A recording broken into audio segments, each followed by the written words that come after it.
hello, welcome to the Bad Patter podcast with myself, James Hamilton, and Chris, the bad guy, Bungard. Finally got this done. A guy that needs no introduction. Finally, James, we're live. We're doing this shit. I know, and we have got a lot of stuff to talk about. Obviously, To your health. fun weekend of fights in Scotland. So I think we'll start off obviously with what was a fantastic show on Saturday. Obviously on top, always put on a great show. Aye, it was good to sit cage side and with a couple of vodkas and just enjoy the show. Like, I wasn't fighting on it, none of my teammates were fighting on it. So it was just nice and relaxed, sit back, enjoy some great fights, and there were some good fights, man. I loved them. I was off my seat a few times, just really enjoying the night. How often do you actually get to do that, Sheila? I was obviously working the show myself, but I had managed to get a couple of drinks in as well. I've not done that very often. How often do you actually get to sit and do that yourself? Not very often at all. In fact, I think that's the first time in a good few years, because we've usually got somebody on the card, or I'm usually on the card, or you're usually away for fights as well. So I definitely enjoyed it a bit too much, I think. And fight wise, so you were off your seat obviously a couple of times. I know there was a few guys that stood out in my mind. What was anybody in particular that stood out for you? Yeah, I really enjoyed I don't know, I maybe get his name wrong, but the John Lee fight. He's fighting a guy called Bruce or son. The Bruce came out guns blazing, just try to hit. Well, he was landing big shots, but he was just trying to put everything into it. And he was going all Conor McGregor with it and talking a bit and getting a bit cocky. But it was like, I think he decked John a few times, but John stayed composed. Second round was a wee bit the same, but he got him down and it looked like Bruce was starting to tire. I think Bruce was showboating a wee bit and then got caught with a head kick. And then the third round, you could tell Bruce was tired. John upped his game and got him down and put him away with a choke. It was a great fight. So we spoke to John after it, and he had I was just thinking of the pressure it must have been for a young guy like that, 'cause he had a fair amount of people there. See, like, obviously you're watching him, supporting him and that. Yeah. What's that sort of like, getting that pressure when you're that early? You're just starting out as an amateur. Yeah, well, I was different. I used that. I didn't use it. I didn't feel pressure. I used it to my advantage, where if I was stuck in the bottom and I had a big crowd with me and they would be making a lot of noise, and they would tell me to get out of that position, or it would make me work harder. So I never felt pressure. You get a wee bit of butterflies now and then, but it's all good. It's all good vibes. But yeah, it can go two ways. Big crowd, you feel pressure. You don't want to let anybody down, but other people use it as an advantage. Aye. And the other thing I noticed as well, there was a good few body shots. I think Tony Stewart, he landed a spinning back kick, then ultimately finished the fight. That was a great shot. And I tell you who else looked good as well. Young Max Harden, training out of Obsidian, he was fighting. I'm really sorry for forgetting the name. The young lad out of SPG Inverness for Ross Houston's team. Oh, aye, he was quite an awkward guy, wasn't he? He was like kind of a karate. He was elusive, and then just good, solid, strong takedown defence. Where that guy looked tired as well, but he looked awkward. The way he moved, and he was just, but it worked. It worked for him. I think he had him in the ground. He landed a solid knee into the midsection. Yeah, man. And it just, I thought, you obviously get, I'm forgetting the lad's name for SPG. When he got back up, I felt like that was sort of the beginning of the end for him. He was in great condition, that boy. That boy. A lot of the guys on that show obviously should be in great condition. You're a fighter, but a lot of them were shredded, man. Aye, because when you think, years ago, sometimes you'd watch amateur MMA and the guys weren't maybe, they could probably be fighting a couple of weight classes below, yeah. But I think that's maybe just where you're at now. The young guys are taking it that seriously at this level, and they're coming in, obviously putting a ton of work in. And there's some amateurs in my gym, they're like 15, 14-year-old, and they're absolute beasts. And it's just because the full sport's evolving so quick. So aye. When they're coming so early, they're training like professionals and they're learning every aspect. So the time they fight, they're good everywhere. Know what I mean? So it's scary. It's scary to see, because when I was that age, man, I hate to say it again, but like I was in bushes trying to find pornos that weren't stuck together. Know what I mean? That was my childhood. Jumping the burn, rolling about the lasses and bushes. No, that was my fucking childhood. And these wee guys are fucking savages at the age of 15.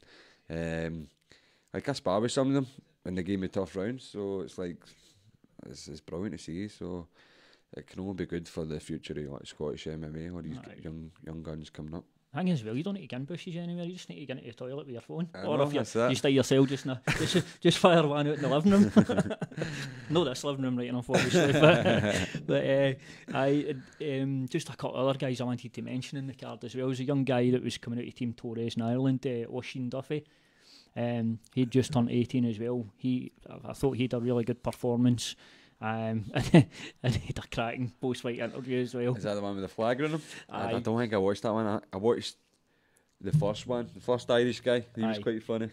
Aye. He was alright. Because you said he was funny, so I was like, I'll watch that one. But I'll back the Irish, you know what I mean? But no, Oisín was good because when we were talking to him as well, he was going through the fight, but he was physically going through the motions. So I was having to bring him back in because he was moving away from camera and that.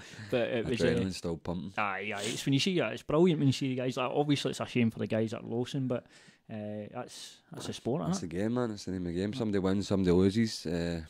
But we're all right. We're all right with the rules, you know what I mean? Aye. Else you wouldn't sign up for it. So. And we had obviously a couple of titles as well. With Peter McCafferty, he obviously won his fight and got the flyweight title. Aye, that was a much better fight than his last couple of opponents. He was well better than him, but that was like a good evenly matched one. I thought he took the first 2 rounds and the third round the other guy took easily. So 2 rounds to 1 easily. So it was a right decision. He looked awkward. The guy Peter was fighting, Mickey Pereira. He's again Team Torres. Yeah. He looked pretty awkward, but I was happy for Peter. I like Peter. He's a good guy, man. Also incredible shape. He's always been in good shape. But he used to, like years ago when I first started, he started around about the same time as me as well. He's been amateur for a long time when I was amateur. But he used to just go balls to the wall, like just swinging, try to knock people out. And now he looks a lot more composed fighter under James Doolan, and like he's putting everything together and he's keeping calm, picking his shots well, and getting the wins, obviously. So. Does that just speak to what a good coach can do with a fighter? Aye, of course. James is experienced all world level as well, so you just need a bit of discipline. Somebody you're going to listen to, somebody's got to show you the right way. You need a decent coach as well. No, somebody's got to just tell you what you want to hear and follow your head full of shite. But somebody you've got to respect, somebody you've got to listen to. I mean, that goes a long way. Somebody, if he tells you what to do, you're going to do it. You're not going to argue back, or you're not going to say, "Oh, I don't want to do that." He's talking shite. So that goes a long way. You need to respect the guy that's teaching you as well. Aye, and obviously after that we had the Rhys McEwen up. He'd obviously an opponent change. He was meant to be fighting Rory Lavery out of Team Torres, but then Padraig McGee came in. What did you think of that fight? A lot of people say that I was born, it was this and that, but all I seen was domination. It was simple. Like there was this wee dick behind me. It was doing my fucking nutting all night. Honestly, he was running up to the judges and tapping them. He was just a wee guy, but he was drunk, right? He was enjoying himself, whatever. But I was so close, he just dropped him. But he was shouting like, fuck's sake, Khabib, stand up and fight like a man, like a real man, like McGregor, because he was just pinning him down and all that. And I was just like, that's the type of guys that come to these shows sometimes that are nearly educated. But Rhys is a great all-round fighter, good everywhere, and just dominated the guy, took him down and just stayed heavy, landed some light shots, wasn't going for a finish, but he won 3 rounds, 30-27 for me. See, I would have liked it if they just, after the fight was done, they grabbed that wee guy and said, he's going to dive in there and stone up McGregor and see how you get on. So close, man. He was getting closer and closer to me, and I was like, please, try and do something to me, try and touch me. I was wanting him to touch me. I'd have cheese grated him right through the cage, man. You fucking helmet. Aye. Sorry, guys. Listen, we've got somebody watching the comments for us. Frankie Anderson, the man always behind the camera. So Fun time, Frankie. We call him. fun time, especially at an MMA show. After an MMA show. So where we go, Frankie? Well, listen, Lewis. This is not an evening for a turtleneck. This is my house is roasting, and I'm paying homage to Star Wars, as you can see. So. I always think James is dressing nice. The night or Saturday? No, the night. This is Saturday. casual. Saturday. Listen, for him, It takes it a bit tight, man. Smith wants to know as well, Bunga, can I get your take on the recent Spice Girls reunion? Oh, for fuck's sake. I seen that Posh, wasn't he? Going in with the tour. That's a big surprise, isn't it? Aye. The richest of them all that married David Beckham.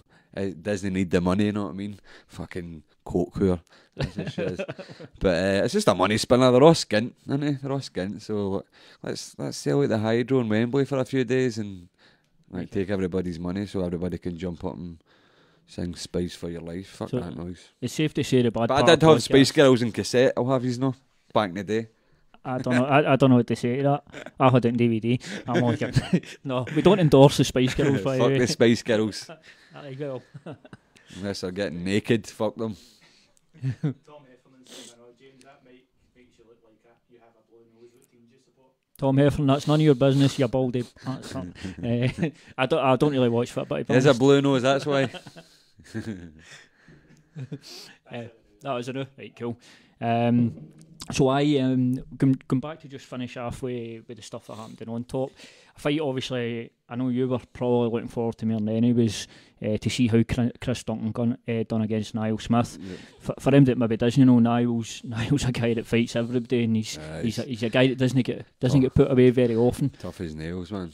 Aye, and so the one thing that Chris Duncan said, and everybody looks out for Niall, and you know yourself. I know to get hot with the fucker. I know, you tried one yourself, right enough. So the spinning back fist, and Niall It got was a it. beauty, man. Aye. It was a beauty. Chris was rocked. I think he took a knee, but he hung in there. He got that double leg. Chris is strong. I think if Niall had maybe landed another shot after that, he could have maybe been in trouble. But I've been saying it for ages. The back fist, know what I mean? Like he's knocked out several people with it, and it's the way he throws it. He disguises it well. He doesn't. He can't just see it coming. Like he turns quick with it, like coming forward. So yeah, but I think that just angered Chris. As soon as he got in solid top position, he trapped the arm, and yeah, as you've seen, a few right hands, and that was it, man. He's a powerful guy, man. Strong. And it was some vicious right hands. Yeah, I mean, man. it was because I think he threw a couple that just didn't go, and then I just saw one going clean, and I was like, one hot you see off the canvas, and then it was two, and I was like, nah, that's it, over. But I knew that was going to come. aye, and I think it was a big step for Chris to get in there with Niall, because it kind of. Maybe Chris knew where he was, but it lets everybody else know, and that was a big test. And you know what I mean? If you're going, you obviously wouldn't want to be hot with that, but let everybody know that he's got a good chin, and he's resilient as well as a really good fighter. It was a good wee fight before then. Like, they were trading nice kicks and head kicks and shots and that. It was entertaining, but I could only see it going one way. And like, I sparred with Chris, trained with Chris hundreds of times. Like, he's a real deal. Trust me, he'll just get better and better. And the people that train him know that, so I'm looking forward to see who he's got next. Hopefully it's a big show and the full Europe and UK can see. Aye, definitely. I think he is definitely. Also a shout out to Kieran Connor who won his pro debut as well. I done some sparring with him for that fight as well, and I thought he was kind of like a perfect fight as well. What's his name, Moore? Aye, like, he's actually. He needs to do more for me. Like he's happy to sit in his back and play that game, but every time I've seen him doing that, he's just took punishment. Ross, Houston, Chris Duncan, Kieran. Don't get me wrong, they're good fighters and that, but he needs to evolve his game more than just lying his back and half guard and try and go for legs and that. If you control his legs and pass his legs and pick your shots, then you'll put him away all day. So I think he needs to work in his overall MMA game. I think he's a promoter as well, isn't he? He's Is he? he's got an MMA show. I'm not going to. Maybe he should focus on fighting more. Well, I think he's got a Kuna over in Ireland. So Does he run a Kuna? I'm sure That's a good show. I'm not speaking out of school there, but I think that. Right, I well, think that's stick pretty to one or the other, my man, because you're getting your ass whooped too much. Right? You've got to get in, don't be concussed every time you fight. Promotion, fighter. Aye, it must be a juggling act trying to do it, especially. We'll obviously talk about good promoters and no good promoters in the winner. Jesus. So, aye, we've got more questions coming in, so we'll go to them. Woo! I think. Oh, Brian Higgins, of course, my man. There you go, blonde, Goldilocks. Somebody fucking ate my porridge. Have you not noticed the t-shirt, Brian? Come on. No, Brian. What's that? Sorry, everybody sees it. Is it? Ah, there we go. Right, Kenny Murray's asking what's your take on the McGregor Cerrone? Dana White said it's not happening, but thinks it's a good fight. I'll let you take this one. Brian Higgins, I'll see you tomorrow anyway, my man. No happy about that. Putting me on blast because I've got blonde hair. Sorry. Cerrone, McGregor, James. Sorry to cut you off. No, there, I was actually saying you take this one. You go. I'll take this one. I think that's a fight everybody would love. Like, how exciting is Donald Cerrone? Like, has had the most finishes or most bonuses in UFC history. I could be talking shit there. No. McGregor always brings it, one of the best ever. And he's just a numbers game, isn't he? He's the pay-per-view king. Every guy tunes in. They like to stand and bang to him. Cerrone's got a very underrated jiu-jitsu game, especially his guard. His guard's like, just because he likes to stand and knock people out, his guard's frightening as well. But Conor's a great grappler and all, just doesn't use it. So I think that would be a great fight. Everybody would love that fight. But I honestly think Conor would beat Donald Cerrone. I do. I think as well. I mean, I think it's a brilliant fight. I think for Conor as well, just in the sense that Cerrone's got a big name. He's got a good following. I think stylistically, I think it would be a fun fight unless Cerrone decided to wrestle. Which maybe he would, but I think he would enjoy standing with Conor, especially for the fans. I mean, that's plus the other thing for Cerrone. It makes Cerrone bank, and he deserves that. Conor's going to make him money, and I'd love to see the fight personally. I liked his finish with Perry. Like, how can you not like Mike Perry as well? The guy's right up my street. But like Till just blew him away, and so did Leon Edwards. I think Conor would stop him with strikes. Like maybe rock him, maybe put him away. But I'd like to see that fight. Why not? Conor's basically lost his last couple of fights. When you look at it, I think he's lost 3 of his last 4 or something like that. If you include the boxing fight. So, but I'd rather see that than the Khabib fight again, to be honest. Or I would like to see like maybe a Pettis fight or a Ferguson fight, like with Conor. I think they would be good fights. I definitely think the UFC, rather than looking at pushing him for the belts, I think we need to see Khabib Tony Ferguson. We've got to see that, haven't we? But if it happens, like the 4th time or 5th time, but I know. It is what it is. But there's definitely fun fights, and I've been a Cerrone fan since day dot, since WEC. So I just Conor's going. It's Budweiser against proper 12 whiskey. Aye, the market. I'm a vodka man, so where do we go? Vodka and orange. See, when I was drinking a vodka and fresh orange, and when I was getting interviewed on Saturday, like this security guard just comes up from anywhere, like, you're not allowed alcohol behind this bit, and I'm just on like getting interviewed, like, you got to fucking take it off me, fat boy. Paul Blart Mall Cop now, fucking eat a sandwich, you fat dick, man. Were you in the middle of the interview when he was done it, or were you we're just setting up, man? We're just setting up. That's But anything else, Frankie, before we? Kenny Murray again. James, reckon you could take Aaron Chalmers if he needs a warm up? Are you fucking insane, mate? I get fucking smushed last week off a 17-year-old grappling, so no, I can maybe take his bags out to the motor for him or something. But apart from that, no, I'm no. That's Bungy's job. Who? Who's this? Oh, you might have seen him on telly. I thought he was in I'm a Celebrity. Something like Aye, I have actually. I've spoke to. I've interviewed him. Have before. you? Aye, I've interviewed. Aye, I've got to be honest with you, right? Cut this. I've not got First to lie. episode. I liked him, We're canning it already. but I know. Aye, he was alright when I spoke to him anyway. So I can't grumble. Fucking Fruity boy gets his eyebrows done, his teeth done, and all that. Nah, I'm looking forward to knocking his teeth out down the line. Down the line, boy. Aye, that's one. Hopefully, will happen down the line. No, it definitely will happen down the line. No, I just need to wait and see. But he'll need to get a few more fights, but before he. Right, so I'm sure that'll be able You to bit more sort that. experience. You bit more experience. Anything else for us, Frankie? Fighting me is experience, man. Who's the hardest at the MMA UK team? Just to say, Frankie's just said off camera it's him. It's absolutely no, and it's definitely no Peter Knox. I'll say that much. Has Bungy's got to decide on you? Well, Bungy's kind of part of the MMA UK team now, so he's the hardest. They wouldn't take him on. That? Right enough. So we don't know who's the hardest because we've not fought yet. We've just verbally sparred. That's about it. Royal Rumble. Aye. Anything else? Tom Efferman said he's the best looking, that's definitely. Aye, all right, Tom. Fuck's sake, Tom. That's us, right. So that's us with questions. So we've obviously spoke a bit about On Top, which is always a fantastic show. So let's move on. There was a show on Sunday. Chris was commentating it. I'm sure everybody knows.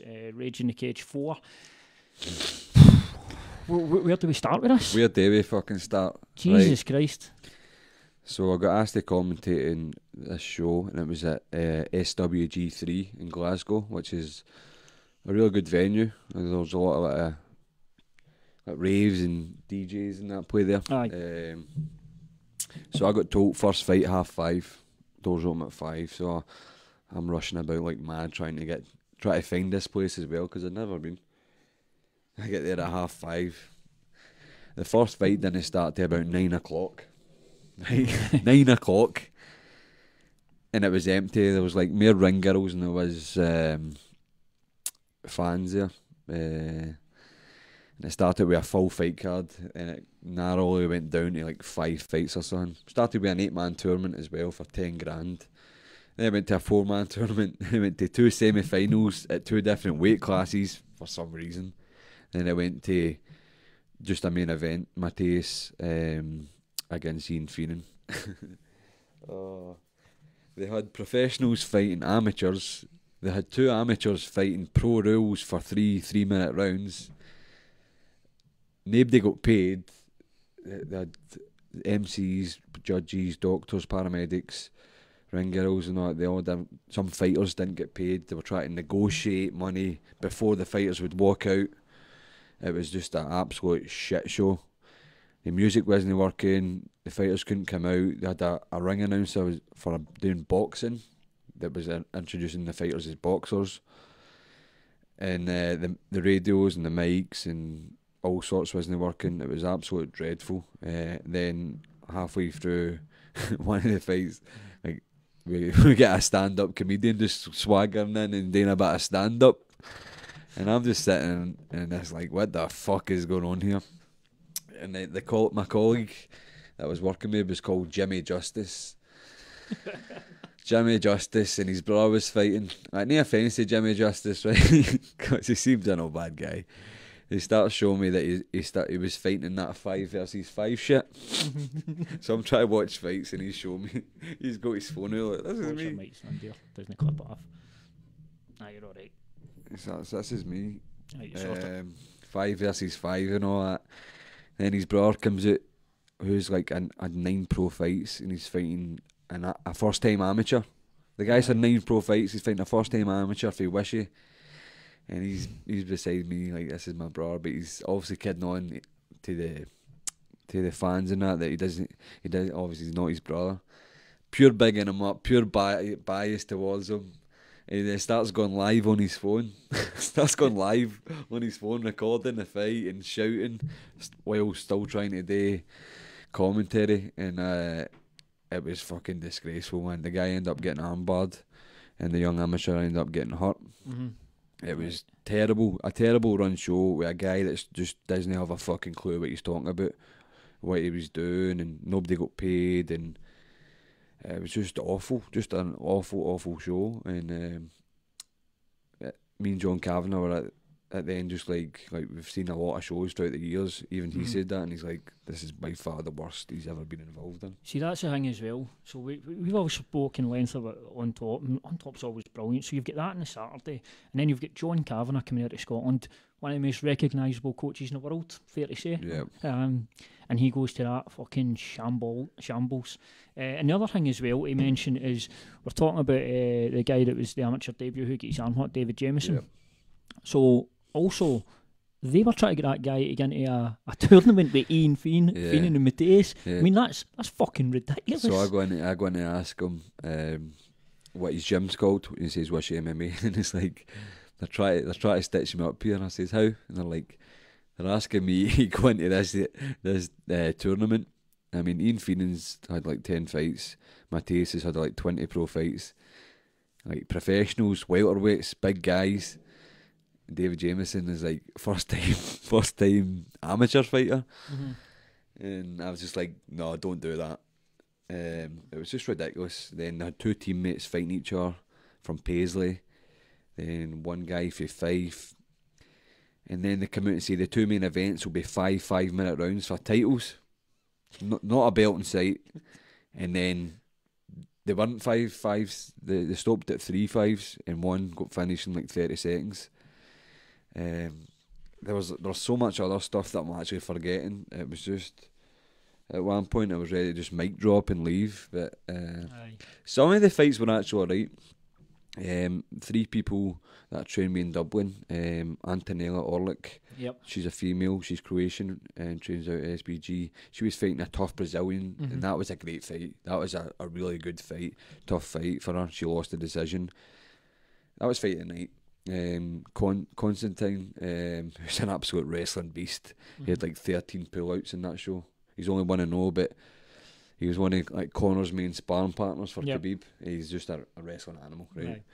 He ran through this Brazilian in like 30 seconds. That was one of the 5-minute round fights. And then obviously Mateus, a guy I sparred with in Dublin, beat Ian Feenan in a 3-round decision. Just controlled him nice and strong and top. And that was the main event. So they were alright. But like behind the scenes, it was so fucking fucked up. It was unbelievable.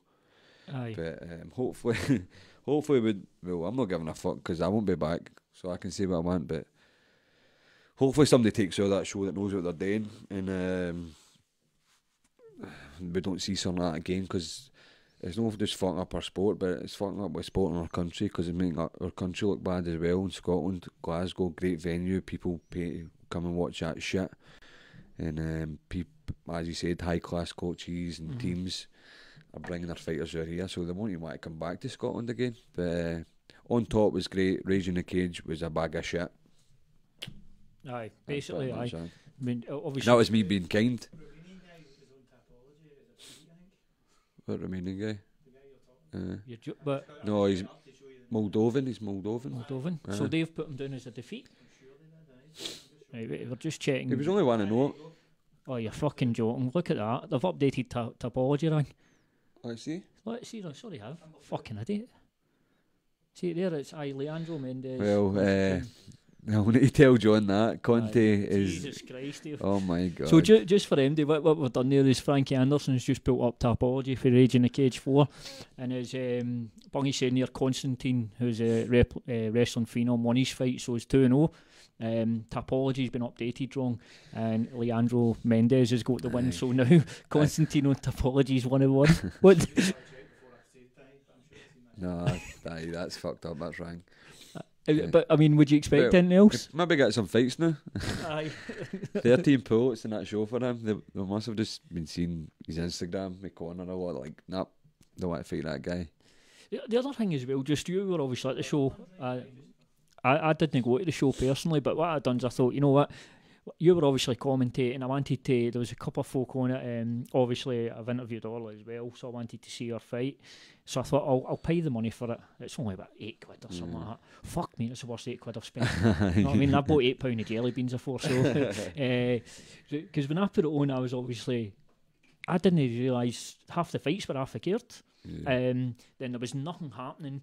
It was like taking forever for fights to actually go to start. It was They were advertising an 8-man tournament, and not once did they have over 5 guys. Where were they getting the 10 grand for? That's what I was. Was that Don't pie just in the that, there were sky? like judges and MCs and like doctors and paramedics, like waiting after the show, and like nobody was going to pay them. People just bolted and left them there. It was a disgrace. Some of the other cup men and cup ladies, Becky Davis and that, like they refused to work until they got paid at the start. Aye. So, and then I know John there was troubles getting his fighters paid, and they had to negotiate. It was just an absolute shit show, man. It's embarrassing. The guy should just fuck off. Aye. And was there no a situation where they couldn't get a fight in an ambulance? They didn't even have enough money to get him a taxi as well to the hospital. Guy hurt himself, and there wasn't a doctor there or an ambulance there to take him away, and then one fight got pulled because the guy had like a lump in his hand. He says he couldn't fight as well. Or one of the teams said that he couldn't fight because his hand as well, like just before they made the walkout. To be fair, were you surprised folk weren't just getting there and just got, you know what, fuck this, I'm not. Definitely, it was a massive venue and it was empty as well. So Aye, 'cause that was the other thing, the live stream when I put it on, it was like, I was like, wait a minute, when does this start? Or am I just, have they no let folk in yet? How many folk were there, would you say? Under 100, under 70. At least under 70, and I had that Jimmy Justice guy. I don't want to speak bad to him because he was alright, but they had him going into the cage, interviewing people after the fight. It didn't help that some of them were foreign, but he was going like an English accent into an American accent into fucking Steve McLaren's Dutch accent. It was so, and then he just no clued up in the MMA game, like. Some of the party was saying beside me when we were breaking some of the fights down, like, I'm sure at one point he said he had the scissor grip with his legs, like the bitch out of James Bond that was crushing like Pierce Brosnan, the scissor grip, and I was just like, I just looked at him like that, and Katie for MMA UK who interviewed me before, it was kind of sitting behind me, and we were just looking at each other like, this is so amateurish. We were like sending, like, showing, like, we couldn't talk because the mics were hot, because I got. So basically, me and this fucking Justice League Jimmy was fucking talking basically in between fights. We were talking, basically bad mouthing the show. Like, how much is it for this? A ticket for this shit show and all that? And he was saying, "Oh, put me up my shit hotel in Scotland." And somebody comes up in between the two, is like, "You're live on MMA TV, and everybody can hear everything you're saying." So when I was looking back at Katie, I was just kind of typing in my notes, like, "Well, that's how we were talking." We were just laughing at them. It was embarrassing, but fuck it, innit? You just need to laugh at it sometimes.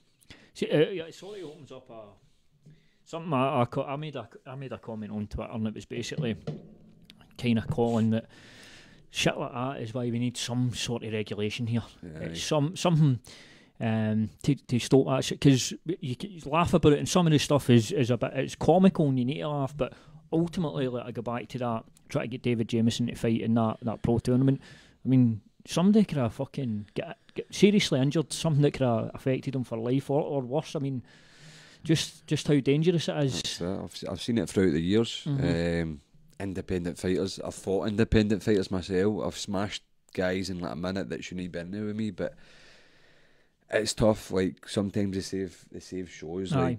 Like the independent fighters I've fought, like, have been like last day's replacements, and then you've trained for 8 weeks, you've sold all these tickets, people show up, so you still need to go out. And sometimes I've smashed guys and felt shite, like they shouldn't have been in there with me. But sometimes you need to get on with it. Sometimes they help fill a card.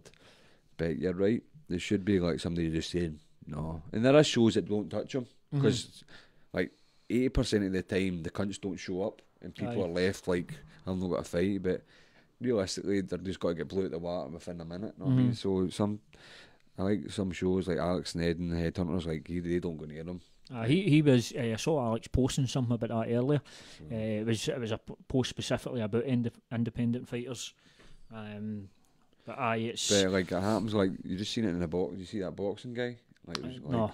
one of the best up and coming boxers, and it's one of his pro fights there. And the guy was dreadful. He shouldn't have like been in the ring with him. He couldn't even hold his hands up, and he was just getting lit up. He was just taking damage, and that was in a big show as well, like boxing. So what happens in boxing today, like a lot of professionals, like the first 10 or 12, 15 fights, so they won't really be tested, and they'll be in there to beat guys that have got like minus 50. Aye. So it happens both ways, but in MMA it is more dangerous for professionals, because usually they take them down right away and they drop elbows on them, or they're hurting them, not mean. So. And if you've not got the right ref in there as well, who doesn't recognise it, that's the problem as well I saw with that is, thank fuck nothing actually happened, but obviously Tom Heffernan, this one's for you by the way, a lot of mainstream media don't cover MMA. To be fair, Tom does his best with it, but you can be sure as fuck if something happened at the show, somebody died at a show, you know all the mainstream media are all over the top of that, and they'll be covering it, and you know exactly what the stories are like. And that's when obviously, because I know Ireland's had a lot of issues with people and politicians with MMA, and something dodgy like that. It happened to my teammate Charlie Ward in Dublin. He killed a guy in the cage with just ground and pound, and I've sparred with Charlie, and like he's a big dude, and obviously he doesn't mean to kill a guy. He's in there trying to win a fight, and that stuff's happened. So that's how dangerous it is. And it happens. You see people dying through weight cuts and like Thai fighters and stuff like that. So it's a dangerous sport to be in. So yeah, I do agree with you on that. Like, if you're an independent fighter, and people need to know the fighters. See if this guy's 0-20 with like 20 knockouts, like you shouldn't be fighting. Like, they should just stay away from him. But you get some of these shows that they rely on people like that to maybe get their big fighters that sell a lot of tickets, that are 5-0, bring them in, get an ass with them, sell tickets. Like, some promoters think that way. Like, it's all about money. I mean, like, they want to make a profit. It's a business to them. Some of them, like some of the turkeys, don't even care about MMA. They just want to turn a coin. So. Yeah, I do agree. There needs to be some sort of safety in there with independent fighters and people taking damage. Even, I suppose, the other thing as well, when you've got regulation, I don't know if you saw it the weekend, you might be able to help me with her name. Frankie, she trains at Team Alpha Male. She won a fight at the UFC. Cynthia Calvillo. Did you see her try to make weight? I seen her like shaking on the scale and that, but I don't like watching shit like that. Aye. I just turn it off, man. But it just that's what it is. Not mean like. She missed weight a few times, wasn't she? She had troubles before. Aye, she ended up winning her fight. I know. Well, of course she did. Submission. She didn't make weight, did she? Is that something? Because I know, obviously, we know what your weight cuts like. Your weight cuts. But see, if you've got a full fight camp, like you should always make weight, because you've got that 8 weeks in advance. Like, I need to be this weight for that time. If you're taking a week in advance, then you miss weight, then I can see that. But nobody should really miss weight. It's up to you how you do it, but if you want to put yourself through a drastic weight cut, do it, but you still need to make the weight. And then you maybe need to pay the price, see what condition you've got to be in the later rounds. If you do it right, if you don't, you don't. So you're never got to change weight cuts. People change weight divisions, they'll be cutting for bigger.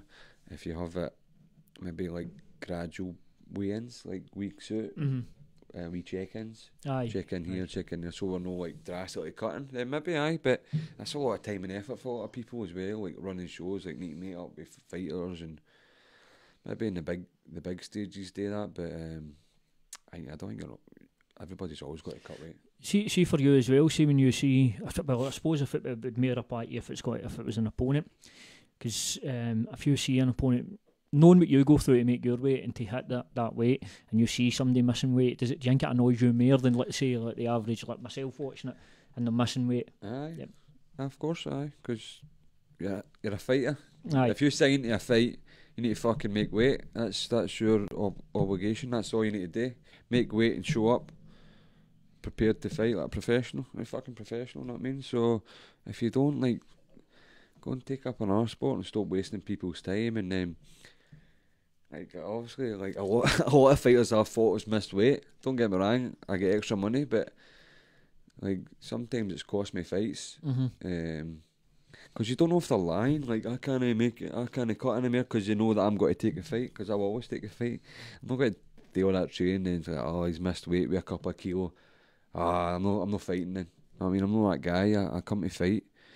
But then the third round, because I've cut all the weight, I'm looking a bit tired and he's carried on, then he's fresher, and then maybe he takes that round and he takes a fight. You know what I mean? So I was just pros and cons, definitely, but it does annoy me, it does really annoy me. Aye, well, there you go. Oh, aye, that's right. Oh, yeah. Talking about what do you make it? Aye, so it Another was fag. Fuck's sake. So another world champion, know what I mean? And I like Blaine. I train with him as well. And he puts his heart and soul into that. And this guy's coming out, what was it? A week or 3 or 4 days. So how heavy is that cunt sitting? Know what I mean? How heavy is he sitting? So he got stripped. So good. So I hope Blaine gets matched for the vacant title with a guy that's actually got to make a weight. So for him that it's maybe caught, because obviously Frankie's no mic'd up, we're just talking about Blaine O'Driscoll. Obviously was supposed to be fighting for the title, was fighting for the title against Nathan Grayson. Flyweight belt, wasn't it? And obviously Cage Warriors. That's what I don't get about that. How 3 days out, how do you know?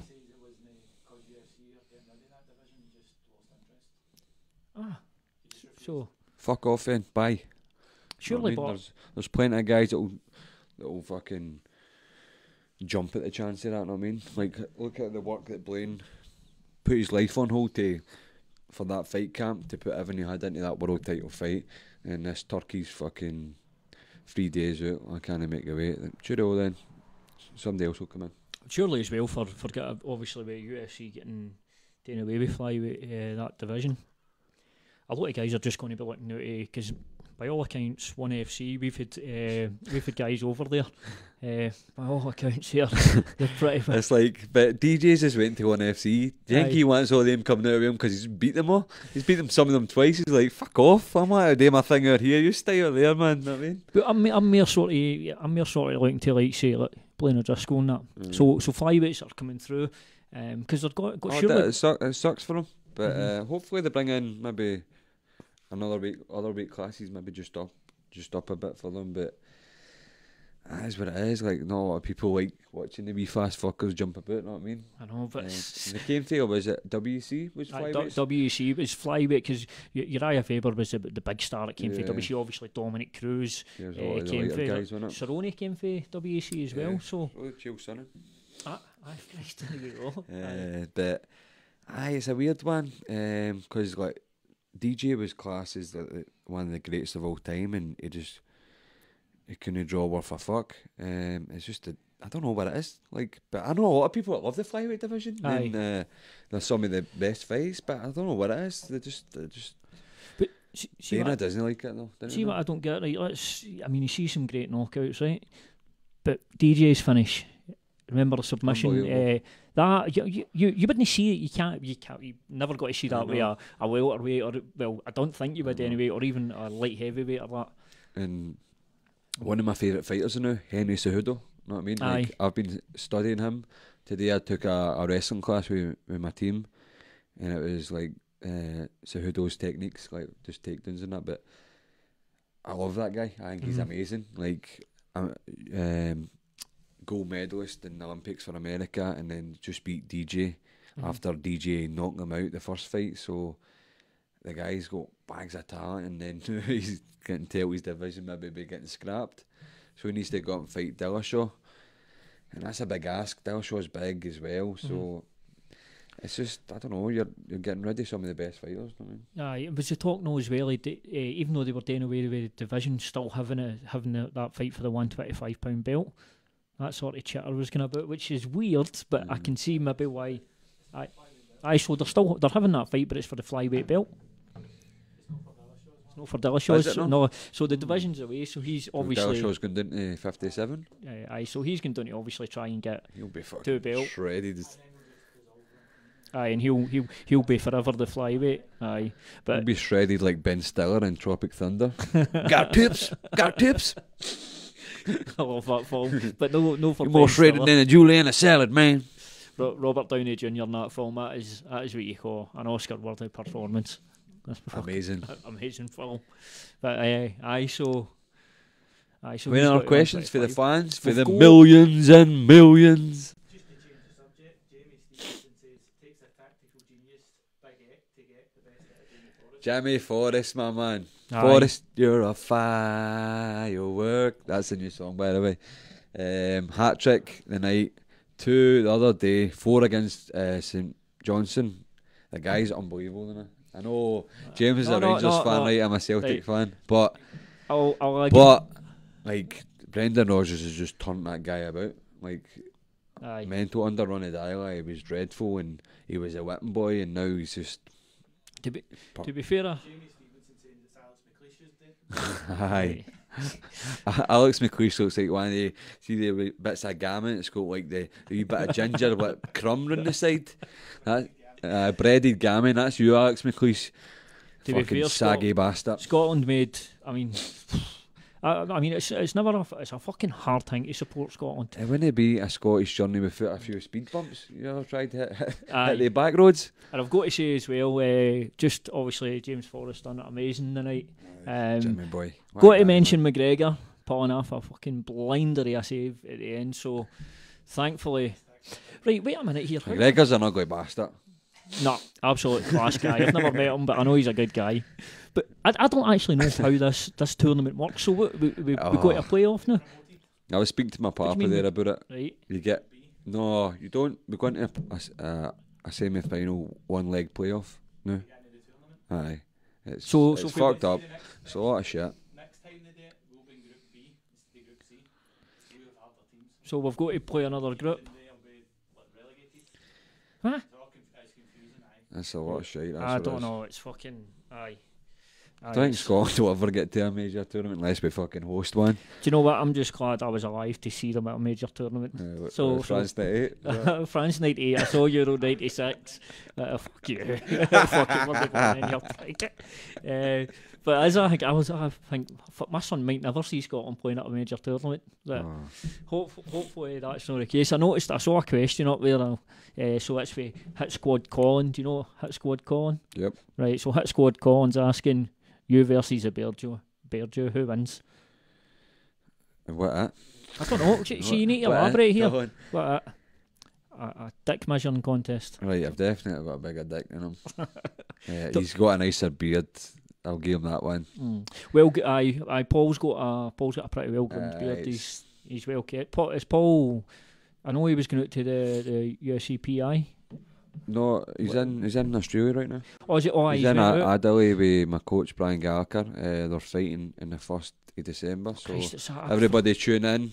UFC Adelaide. I think it's on Fight Pass. Aye. I'm not 100% sure on that, but 1st of December. It's the same day as Tyson Fury, Deontay Wilder. Now that's a fucking fight. Aye. The Gypsy King. I'm Did, backing the Gypsy King. aye. I do. I love Do you know Fury. what? I do love Fury. I was always no Fury, Tyson Fury. That Joe Rogan podcast totally changed my Yeah, opinion of man. him. It was a great it was just good to see he was that open and honest about it. And some of the shit he spoke about, obviously driving his motor, it was great. And then obviously you don't. That was the That first was real, time. man. That was a real conversation. I Mhm. mean, a guy that's not scared to open up, that obviously talks a lot about mental health and where he is, Aye. and it's quite inspirational. And obviously, he's a bad motherfucker as well. I mean. It's just a way for his size. And then, do you see that picture? It's I posted that one. I think it's him next to Rogan. No. The size difference is Aye, he's fucking huge. unreal. For a big dude, man, he can shift as well. Aye. Nimble as fuck. I think he beats Wilder. I do. Well, it was funny when when I was watching him talk to Brendan Schaub, and he was saying, he's like, well, if I can't beat Wilder, I'm a bum. Basically, he's saying he's like, because Wilder's got he's got that one weapon, the big right hand, and the way Wilder throws it, I mean, it's fucking nuts. It is He's after wild. the grunt. It is wild. It's wild, isn't it? fitting with his name, but so do you reckon Tyson's just going to move about and just? I mean, he's a better boxer. There's no question of that. Slap, move, and land. And as you say, he'll be going for that big shot, and I don't think he's going to land it. Aye, and we saw obviously the the Ortiz fight with Wilder. I mean, I thought Wilder was losing that fight. Yeah. It just goes to show you what he is capable of. So that was it the 12th round he knocked him out? Was it? It was definitely it was late in the fight, so I think it was definitely the biggest test Wilder had, because Ortiz is, well, I think it's been well documented and he can't knows his age. But I like that the two of them are fighting each other, where the paper champion is no one to fight the big fights. So you know what I mean? Do you think that with Joshua, do you think that's down to his, the promoter just know what to put him in there, no risk of cash cow? Maybe. Who knows? I don't think he's a guy that's scared. Maybe is it Eddie Hearn? Eddie Hearn's a promoter, aye, probably. But that is a cash cow. You know what I mean? Aye. That's the winner of that, or any of them three fighting each other is a money maker. So I don't know. Like, to be the best, you need to beat the best. Class, Ric Flair there. You know what I mean? Aye, well, aye, this is It's true. Like, I think Joshua needs to beat the two or one of the two to really cement himself the best. Who else is there for him? I mean, obviously Joseph Parker, he fought him. That was a couple of fights ago now. And was it Povetkin he fought Russian, as well? Russian guy there. Is there anybody else really that? I'm not quite up in the old boxing game, don't get me wrong. I don't follow too much with the heavyweights anymore, but I think the ones we were just mentioned is the ones he needs to fight, and they're the top ones, aren't they? Aye, well, that's got to be the biggest fight in boxing for a while, definitely.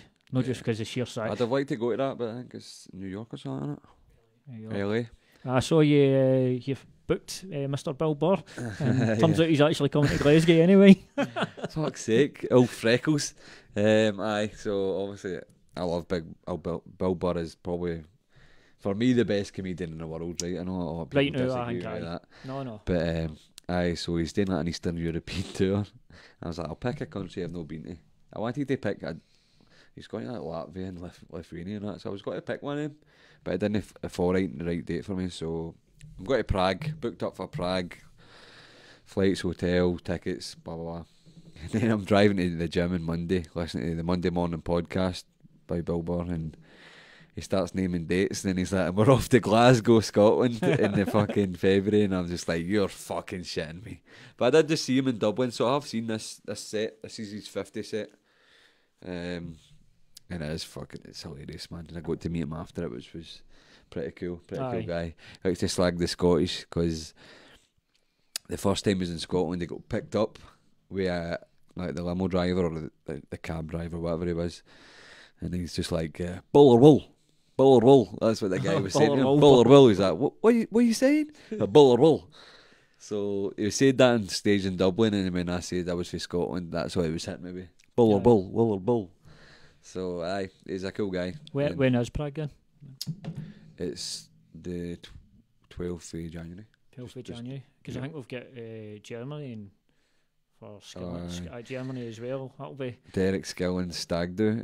When's that, February? No, is that no April? April and I've no idea. I've gone with the WhatsApp group. It's quite interesting. Hamburg, is it? Hamburg to shoot some guns and see what else happens. No. I just better watch and not leave my wedding ring out here. I'm only kidding, of course. The Reaper band. Right. Yeah, a bit of window shopping. I need some new suits. Cashmere. Cash money. I thought you were maybe going to dive out to Amsterdam. Bit of window shopping. Well, apparently Hamburg's got the number one red light district in Europe. Amsterdam's just, that's... I can't so, not that I like Dirty Woman or Woman of the Night like my man Tyson Fury, but I'm happy to say hello. That was mental. What he's up to. He's been busy the night. He's been busy the night. The old taxi chat. That was mad that he was actually talking about that, and he's I'm imagining his missus watched exactly, that. That's what I was thinking. Woman of the Night. I was like, go on yourself, Tyson. But then it's his culture's a bit different, isn't it? When it comes to the old marriage and all that stuff. So we've got a wee bit different for yours. But have we got any last questions? Who's Chris's favourite reporter on MMA UK? Oh, this is pressure, man. Oh. This is shocking. That's a tough one. I know. Obviously I like always the same, the equal amount. Sitting on the fence here. Okay, I've never heard Bungie being a politician before with anything. But I think you've interviewed me the most though. Aye, I Amy think so. Lee's only interviewed me twice. One the other night and one down in Sunderland after the Fletcher fight, but I don't think that one got aired. So I would say my good co-host here, James the Hamilton. Winning. And Sorry, obviously, Amy Lee.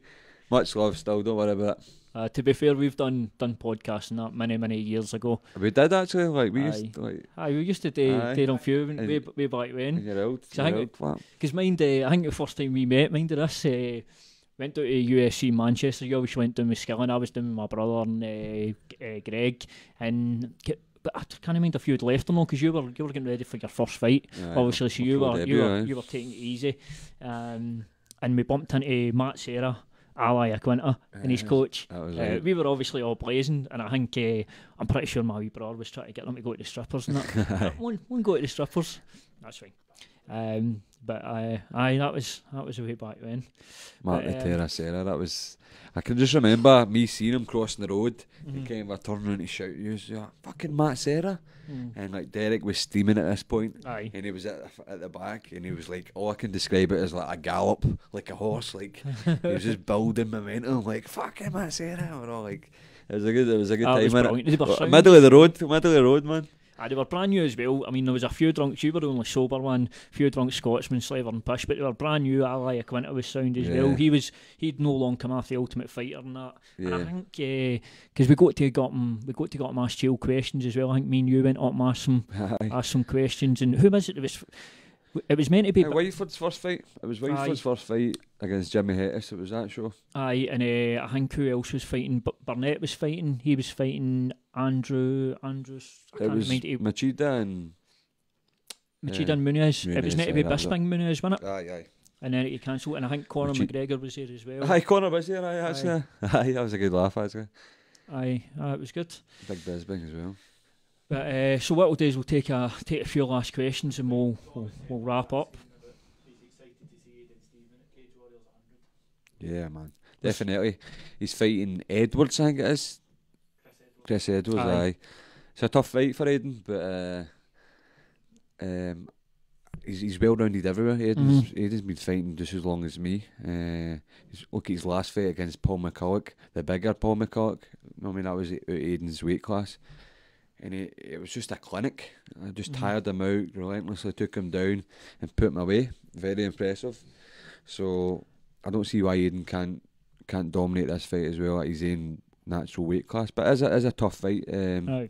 Chris Edwards is good, experienced in the big shows as well. So I'm buzzing to see Aidan in a big show like Cage Warriors. What a show as well to get on Cage Warriors 100. I mean, that's got to be, I would say, they're probably their biggest show to date. And if you look at, and it's not just Aidan, you've got obviously Scott Malone, who's just the amount of shite Scott's went through with fight pullouts, no making fights and that. It's been, and now he's getting a wee bit of consistency. He's had his fight there. Well, obviously, I'll be speaking to Scott very soon. Actually, tomorrow. What day be on? Tuesday. Tomorrow night. So Wednesday. So I'll be speaking to Scott tomorrow. No, Lewis. So Scott as well. The boys out that way seem to be doing pretty well. They're all doing pretty good.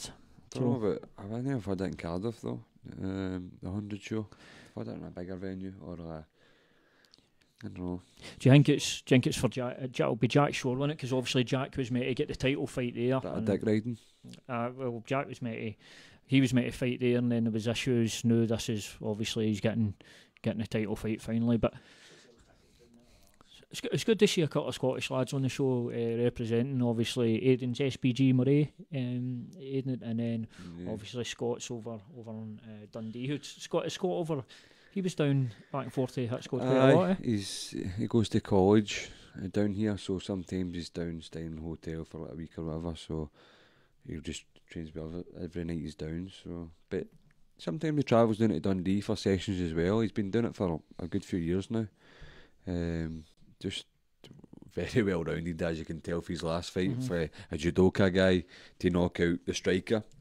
So I was buzzing for him watching that fight in my phone.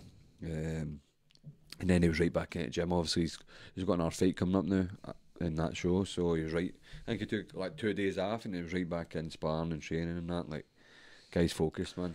Do you think Scott, obviously the way it's laying out, do you think Scott gets a good win here? Do you think he's potentially going to fight the winner, get the title shot Definitely, next? why not? Two dominant Performances, aye. Who was the first one? It was the decision one, wasn't it? Aye, decision then obviously, I think So he's 2-0 in Cage Aye. Wars against two good guys, so definitely, if he puts this guy away, because they like this guy, is it Reed? Josh Reed, so I think he's well rated as well for Cage Wars, so puts him away or beats him quite convincingly, then I'll be screaming for a title shot, know what I mean? Aye. Why not? Right, and Maybe they don't want to give him to all the Scottish guys, just run up listen, run up the road with all the belts, man. Aye, they'll need to eventually Exactly, come man. up here. It's Hopefully they get to a stage where like, everybody's got the belts and like they'll come to. I don't even know where they would maybe have it in Scotland, because Cage Wars are no big arena shows, but somewhere in between, like I don't know, like the SCCC, maybe a wee bit weird. Aye, they could come up. They don't need to go crazy in the first one. They come up here and they could use a couple of the Scottish guys. Aye, Something like the Emirates, something like the Emirates would be probably be perfect, aye. because they do put on a good show, production as well.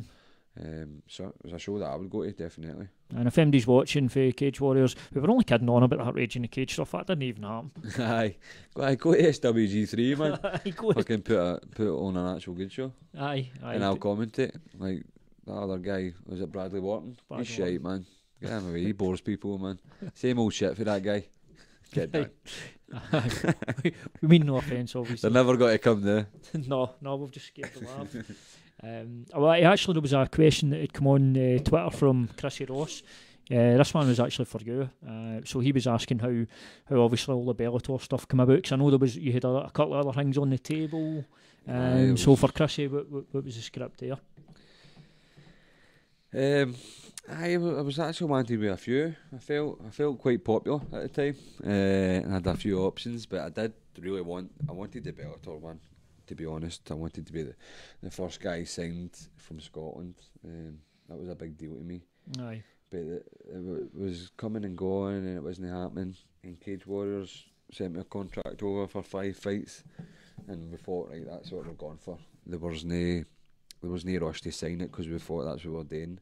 And I was away working at a film set, and I got a phone call from Brian just saying, look, Bellator's want to give you a contract, say give you like 48 hours or something. So I didn't really want to get excited until it was there in black and white. And then 2 days later, like they emailed it through, and it was an easiest decision in my life. Just no offence to Cage Wars or the other promotions, but it was money, life changing money. Like that's what I need in it right now. Well, absolutely. At the end of the day, it is prize fighting, isn't it? Yeah. And you've got to pay the bills. And plus, Bellator's like one of the biggest shows in the world. You know what I mean? So that's where I want to be. I feel like Bellator's the right show for me. The way they put their shows on, and I just feel that would be my home. And obviously, if we get any news for Bellator, you'll let everybody know. Exactly. They'll be the first one to know. Exclusives on the Bad Part podcast and everything. There you go. So anything else for us, Frankie? That's us. Well, listen, guys that have tuned in, and I hope you've enjoyed the show. Thanks very much for checking out the first Bad Part podcast. First of many to come. So History. You watched History tonight. Remember that? There you go. Be seeing you. So again, thanks for everybody for tuning in. Obviously, we'll let you know we'll be reconvening very soon. But thanks very much for tuning in. Last word, Chris. Be seeing you.